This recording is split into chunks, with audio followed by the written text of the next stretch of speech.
तो प्रधान ने विचार साझे करनगे। उन्होंने तो बाद सुच्चा सिंह जी लद्दू जिहड़े कि सूबा जनरल सकत्तर जथेबंदी कोट बुढ़ा ने वो भी तैयार हैं।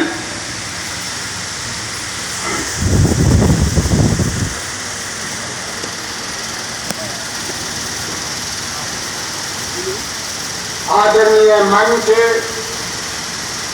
और 13 फरवरी से लगातार जंग के मैदान में डटे बहादुर साथियों, मैं अपनी ओर से जत्थेबंदी बिहारी कृषि परिवार बिहार की ओर से, संयुक्त किसान मोर्चा अराजनैतिक बिहार की ओर से, किसान मजदूर मोर्चा बिहार की ओर से और तमाम बिहार वासियों की ओर से आप तमाम साथियों का सरदार करतार सिंह सराभार, सरदार भगत सिंह, सरदार उधम सिंह, सरदार सुखकरण सिंह की महान धरती पर आप तमाम साथियों का खैर मकदम करता हूं। और आज मैं अपनी बात को एक नए अंदाज में आपके सामने रखना चाहता हूं और आपसे आग्रह करना चाहता हूं और सेक्रेटरी साहब से भी आग्रह करना चाहता हूं कि अगर 2-4 मिनट इधर उधर हो तो कृपया उसका ध्यान रखें। सबसे पहली बात तो यह हमें समझने की जरूरत है कि जीत सच की होती है या झूठ की होती है। सच की होती है। जीत सही की होती है या गलत की होती है। सही की होती है।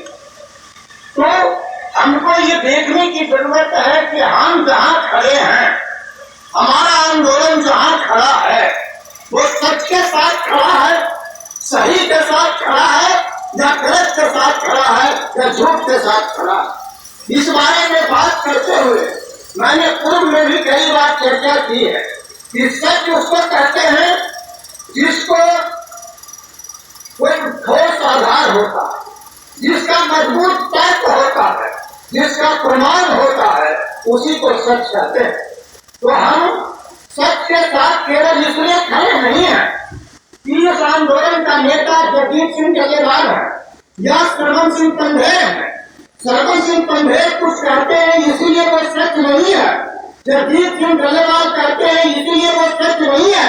हम इसकी जांच करते हैं कि जो कहते हैं वो सच है या नहीं है, और वो कहते हैं इसलिए सच नहीं है, वो सच है इसलिए वो कहते हैं, वो सही है इसलिए वो इस बात को कहते हैं।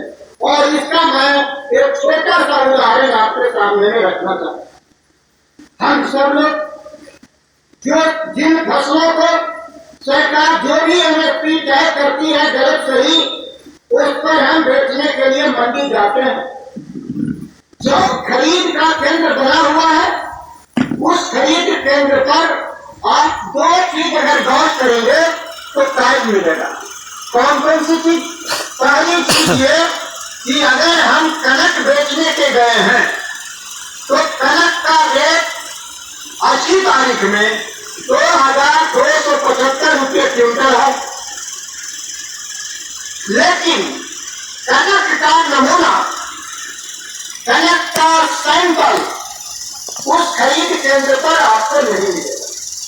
अगर आप व्यापारी से बात करो कि मुझे कनक बेचना है तो कितना दाम दोगे, व्यापारी बोलेगा कि पहले कनक देखूंगा तब दाम बताऊंगा। ये सच है या नहीं? तो अगर जो सरकार खरीद का केंद्र बनाई है तो वहां पर में भी एक कनक का नमूना उसको रखना चाहिए कि हमारे इस नमूने का दाम 2275 रुपया है। तब हम भी उस कनक के नमूने से अपने कनक को मिला करके देखेंगे कि हमारा कनक उसके कनक से मजबूत है या कमजोर है या बराबर है। अगर बराबर है तब तो 2275, कमजोर है तो कम और मजबूत है तो उससे ज्यादा दाम मिलना चाहिए। यह साधारण नियम है, लेकिन खरीदार अपने कनक का नमूना वहां नहीं रखता। ये एक बात। दूसरी बात कि जो दाम उसने 2275 तय किया है उसका एक हिसाब होना चाहिए कि एक किलो में जुताई इतनी, बिजाई इतनी, कटाई इतनी